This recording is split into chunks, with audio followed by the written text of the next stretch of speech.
Oh, yeah. Good morning. It is Monday. It's the kickoff to a brand new week. You have made it. You have survived Easter weekend. Come on in, folks. Grab your chair.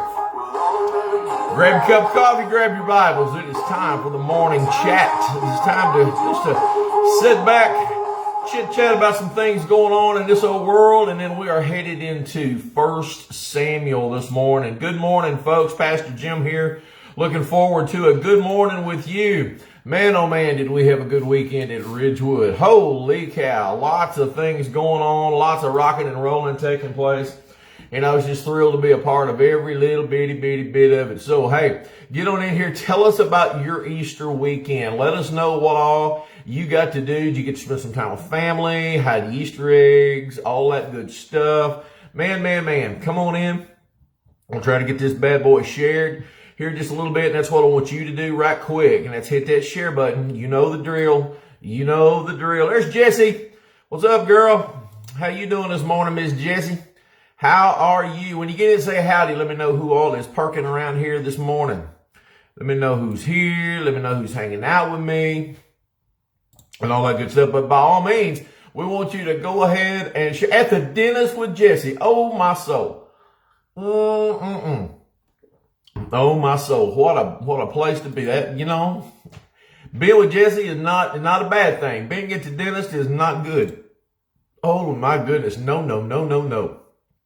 That is not my favorite place to be. Good morning. Awesome educational experience at the hunt. Hey, thank you, Miss Annie. Hey, we had a good time.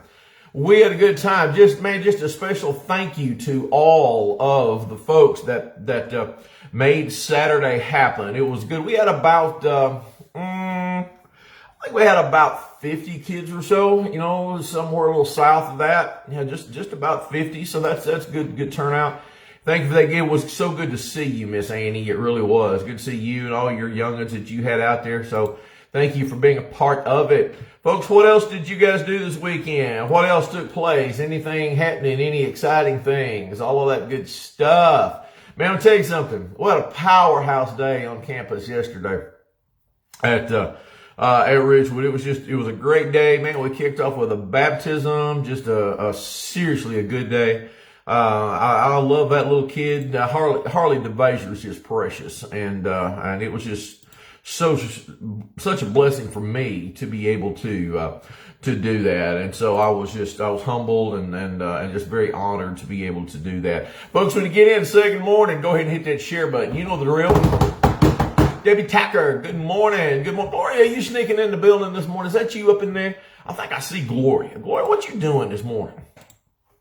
Man, well, we got a great day. Hey, y'all ready? I'm going to show you something. I told you yesterday I'm going to have a surprise. You ready?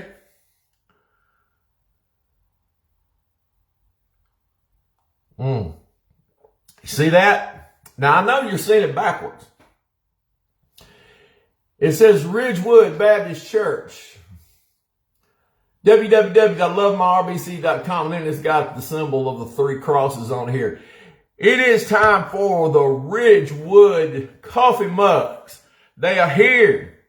They are here. They are live, loud, and proud, and they are PastorJim approved. Let me just say that they're here. They are cobalt blue. There is the same thing on both sides. And if you would like one,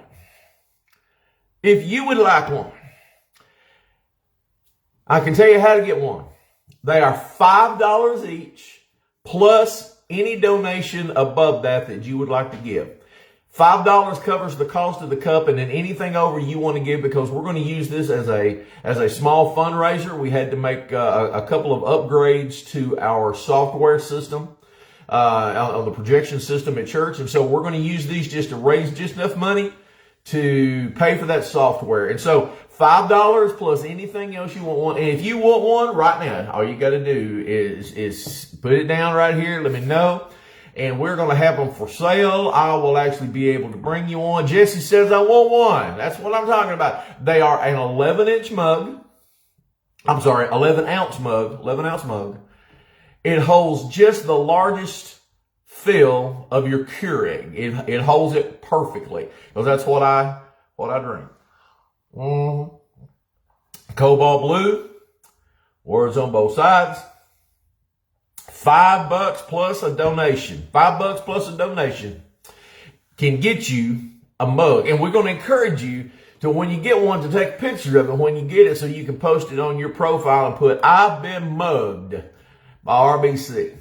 I've been mugged by RBC. So that's exactly what we want to do. And I'm going to be posting mine today. You can make your checks out to Ridgewood Baptist Church, and then in the memo, just write mug.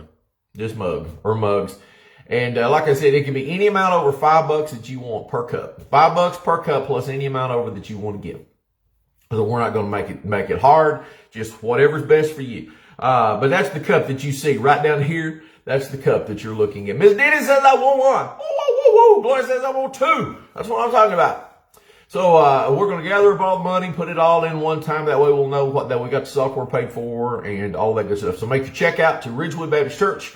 Mug in the memo.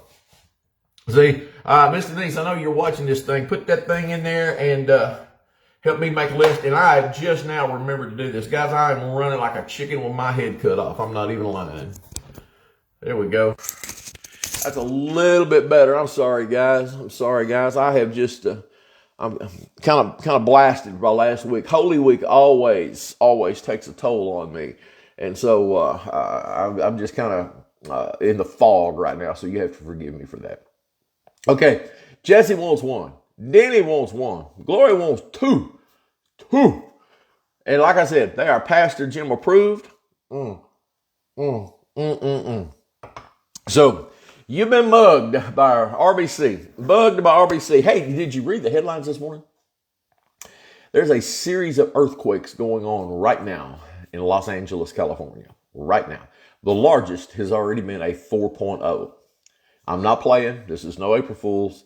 Series of earthquakes taking place as we speak on the West Coast, with the largest being a 4.0, all centered around Los Angeles. And so you can get on your news, check your news feed, whatever the case may be. I would be willing to bet some of your major news outlets are covering this right now. It is huge. So we want to definitely keep an eye on that.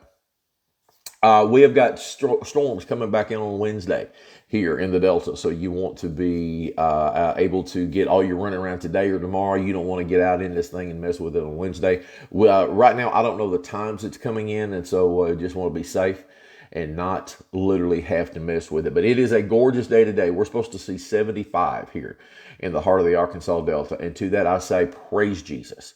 Praise the Lord. It was just... we had a glorious day yesterday. Easter was stunning. I mean, the day was just gorgeous. When Miss Denise and I got home, we had lunch, and then I spent the rest of the day, literally till dark. I spent it in my yard. I just got out. I needed, that was a way for me to relax, and I literally worked and mowed and just did some different things in my yard till dark. So, good day. It's a good day to do that. As you can tell, I got a little sunburn from Saturday. That was at the Easter egg hunt. And again, I want to just say thank you to every single person that played a part in that. It was just, it was a good thing and just good for the community. And man, lots of laughter that was going on. Kids were everywhere. And I love kids. Y'all know that. And it was just good to just to see those babies and see them in. Speaking of babies, starting this coming Sunday, not only will we be having nursery, not only is our children's church rocking and rolling, but we're beginning children's Sunday school this coming Sunday. Now, right now, it's going to be just like the adults, all the kids in one class. Until we can get more volunteers. We need teachers, okay? It's just real simple. We can only do as we have people who will serve. And so if you feel that God is leading you to do something on a consistent basis and you'd like to be a teacher with our babies, then we would just love to have you. But you need to let me know. As of right now, all the adults will stay in one room. We're out in the sanctuary. Then all the kids will be in one room. And we're hoping that over the next couple of months, we can begin to make it take a little bit different shape. So that's kind of the direction we're going in. But if you have friends and family that have younger children that have not been coming to Sunday school, this is the time to get back in. Because Sunday school will be commencing. Margaret Howard has volunteered to take over all of the children's Sunday school right now, and she's going to have a helper, and she has to have a helper. We have to have 2 out of those back there. And so for the first 3 months, Miss D, Mama D, is going to be back there for 3 months being Margaret's helper. And we're excited about that. And if you would even just like to be a helper, if you'd like to say, look, I will help Margaret for 3 months, then we will get you down in the rotation. So just let us know. And all of that good stuff. Also, we're needing folks that'll just want to learn to help us on the soundboard or help us on the projection system. And we'll be glad to train you. But we want to be able to rotate through so that, there's just an ease of work. So let me know where you sense God is leading you to work. Good morning, Ruth Hastings. Good morning, good morning, good morning. Hey, everybody in? Has everybody hit the share button? Right now, if you have not, hit that share button. That is the deal. We want you to hit that share button. And then we want you to let me know how many of these incredible RBC mugs you want. That's all I'm going to say about that. RBC mugs, $5 plus a donation. $5 plus a donation for any amount of cup that you want. If you want 2 cups, that's $10 plus a donation. All right? 2 mugs. Hey, our April Bible reading plan, overcoming anxiety. Let's see what our list says. We're going to be in the book of Psalms. It'll be Psalm 55, verse 22. Psalm 55, verse 22. Here's what the psalmist writes. Cast your burden on the Lord, and he shall sustain you. He shall never permit the righteous to be moved and also to be shaken. In other words, to be tempted, to be rocked around. So, great words from the psalmist this morning as we take a look at overcoming anxiety. Hey, did you have a good Sunday yesterday in your church? For those of you who did not attend Ridgewood, did you have good church at your place? We did. For those of you on my Ridgewood peeps this morning, we had, are you ready for this? We had 96 people in attendance yesterday. 96. That's the largest crowd that we have had in well over a year, long before COVID started. So this is huge. It was a great day. I was talking with Tommy Hanner yesterday morning after services, and it was very evident we had more guests than we had members. It was just a phenomenal day. So thank you for everyone who helped, who got it cleaned, who got everything straightened up, who added more chairs. We had to add more chairs. Who added more chairs? Dr. Jones, who built our cross. We borrowed a projector for our back wall. I mean, we just did all kinds of things. All of the extra voices, the extra singers that was there. We had an amazing day. And if you missed our service yesterday and you were interested, it is posted right here, just underneath this broadcast. You can scroll down. As we celebrated Resurrection Sunday, I would encourage you to go get it. And I would also encourage you to go back if you missed any of our Holy Week moments last week. There were 6 of them, Monday through Saturday. I truly would encourage you to go back and to watch those. They're listed here in our video archives, or you could go to our YouTube channel and they're all in one playlist. Just go to YouTube, look up Ridgewood Baptist Church Forest City, and you will find it. Look at the playlist, and there's the Holy Week 2021. Love to have you do that. It was just deep. It was just deep stuff because we took every day of Holy Week and we looked at it in depth as to what was taking place on the last days of Jesus here on this earth. So just some great opportunities for you to grow in your spiritual walk as we just kind of laid that out. Today, we're going back to 1 Samuel. I hope that you guys are enjoying our study in 1 Samuel. I love just the narrative of David and Goliath. Anyway, it's been one of my favorites since a little boy, and to be able to really dive deeper into this thing, it's just incredible. Okay, we're going to be in 1 Samuel chapter 17. 1 Samuel chapter 17. Now, we know exactly where we are at this point. We know that David is on the front lines. We know that he's the one who has shown courage. We know that that word of courage spread to King Saul. Saul is concerned because he's such a little guy. David just lays it out. It says, look, my God is mighty. He has protected me out in the fields while I was tending my sheep against the lion attacks and against the bear attacks as they were taking my flock. I just defended my sheep and I killed them. And the same God that protected me against the lion and against the bear will protect me against that uncircumcised Philistine that's over there making a fool of himself. And that was really his whole attitude. And so as we were leaving off last week, we saw that Saul finally said, okay, God be with you. But he said, you're going to need armor. And so he knew that in order for somebody to go against a warrior of the stature and of the reputation of Goliath, he had to have armor. And so he gives David his own armor. He gives him the king's armor. But David is a little boy, and Saul is a mountain of a man. And it just didn't fit. And we knew that. And that's exactly where we left off. Verse 40 is where we're going to pick up today. But I want to go back and I want to read verse 39 because it sets the stage as we move forward. Verse 39, David fastened his sword to his armor and tried to walk, for he had not tested them. And David said to Saul, I cannot walk with these, for I have not tested them. So David took them off. We're talking a shepherd boy, no armor, and he's about to go meet this beast. Verse 40, here we go. Then he took his staff in his hand. That's his shepherd's crook, okay?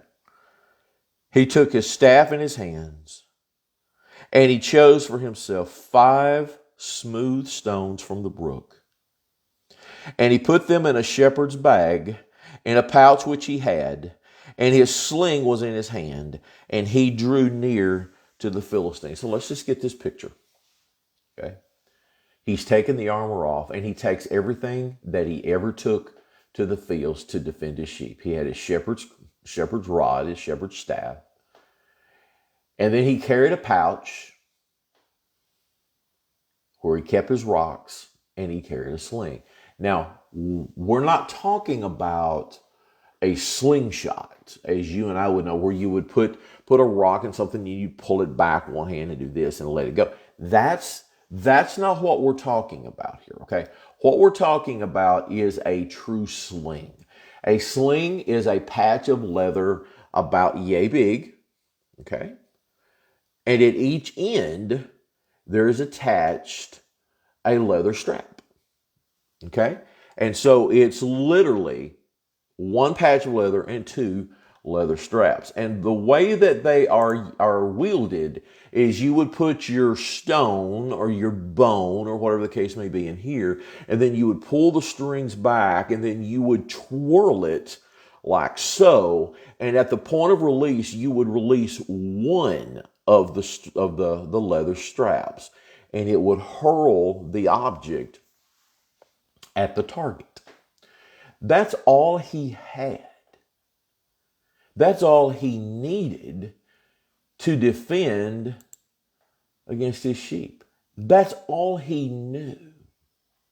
You see, folks, we need to understand that when we go against in battles against our enemy, we take what we know. It's the power of God. And so on his way there, he crosses a little brook, and he knows he needs ammunition. And he reaches down, and what does it say? And he got 5 smooth stones. 5 smooth stones. Have you ever wondered why 5? There's only one of Goliath. Why 5? Did he think he was going to miss? We're going to come back to that. So he took his staff in his hand, and he chose for himself 5 smooth stones from the brook, and put them in a shepherd's bag in a pouch which he had, and his sling was in his hand. And he drew near to the Philistine. Verse 41. Here we go. Ready? So the Philistine came and began to draw near to David, and the man who bore the shield went with him. So let's understand, it is not 1 against 1. It is 2 against 1. Not only is this 9 feet 9 inch warrior of the Philistine army coming out there, but his armor bearer is out there as well. Now, we don't know how big the armor bearer is, but we do know that he is a big enough man to carry the shield, possibly weapons, for a 9 feet 9 inch man. This is not a small fellow. This is a big boy. Could very well be he was close in size to Goliath himself. And so as they make their way down the hillside, and as David makes his way down the hillside and they meet in the valley of Elah, here comes the little boy. And here comes this mountain of a giant. And as they meet, the armor bearer is in front of Goliath. That's his job. And so I would dare say that the closer they got, the farther up David had to look. David's a kid. 12, 13, 14, 15 years old at best. Don't you know he's having to do this? I'm 6 feet, and depending upon how my hair is working, I'm 6'1". At best. I've got to do this to a 9 feet 9 inch man. So can you imagine what a little fella had to do? And so the closer he got, the farther up he's got to look. And so where we get here, so the Philistine came and began drawing near to David, and the man who bore the shield went before him. So the armor bearer's out there. And when the Philistine looked about, okay, let's understand something. The armor bearer's in front of him. Here comes Goliath, and he's looking about. David is so small, he is hidden on the other side of the armor bearer. It's like, where is he? I know I saw him coming. Where is he? And as he looks about, that's the size difference that we're talking about here. When he looked about and he saw David, I love this word. He disdained him. What does that mean? He belittled him. He was your classic bully. He started talking about him and making fun of him and this and that. It was bad. Ridiculing him. When the Philistine looked about and saw David, he disdained him, for he was only a youth, ruddy and good looking. Once again, that's another description that David mirrors what we've seen already in the past. So the Philistine said to David, am I a dog that you come to me with sticks? And the Philistine cursed David by his gods. Let's understand that statement. He says, am I a dog that you come to me with sticks? Let's understand what the word dogs mean here. Okay? In the Hebrew, okay? In the Hebrew, the word dog, the Hebrew word dog is Caleb, K-A-L-E-B, Caleb, okay? And it is used, we'll see the same word used back in Deuteronomy chapter 23, verse 18. And what it means is a reference to a male homosexual prostitute. Okay? A male homosexual prostitute. And so what he says to David, he says, am I a gay prostitute? And you come at me with sticks to take me down? What it does is he was insulted because it's like the Israelites were making fun of him. It's like they joked about his manhood. And that's how he took it, because he does not understand exactly what's about to take place. All he sees is a little boy with no armor. I mean, we're talking a shepherd boy. It's like he's going out to tend sheep. And that's all Goliath sees. What are you thinking? I mean, am I a dog? Are you making fun of me? Are you calling me a gay prostitute? And you just come at me with sticks? I mean, what in the world? What in the world? And at that point, he is livid and he starts cursing David by his false little g gods. That's the sight that's going on. He has no clue what's about to take place. He does not understand that that little fellow that's on the other side of his armor bearer is sent, handpicked, and ordained by God. Look here. And the Philistine said to David, now he's mad. I mean, not only is he just big, bad, intimidating, but now he's ticked off. He's mad personally. He has taken this personally. And he says, you come to me and I will give your flesh to the birds of the air and the beasts of the fields. In other words, I am fixing to destroy you and I am going to leave your carcasses for roadkill. All the birds of the air can pick your bones clean. And the beast of the field can come and eat and run the birds off. But you're done. You're done. He has no intention of letting David live. A man against a boy. So this thing's heating up. But now I want to go back. Why do you think he got 5 stones? What are you thinking? Have you ever studied that? Have you ever thought about that? David knew he only needed 1 stone, but yet he got 5. And that number is significant.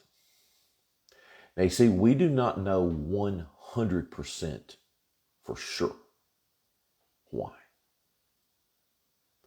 But what we do know is what tradition tells us.